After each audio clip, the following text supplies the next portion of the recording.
Igreja bonita, toda no granito. É uma igreja redonda.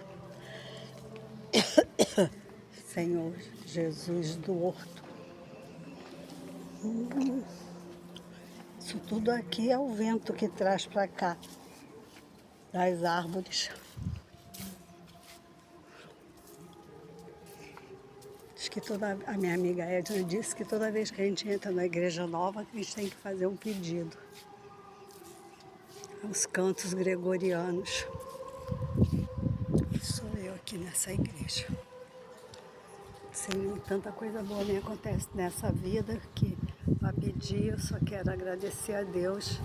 Dê mais saúde, uns anos de vida a mais, para curtir esse Ceará que eu tanto gosto. E enterrar minha broa, virar latinha, que eu não quero morrer e deixar ela com ninguém. Bonito, né?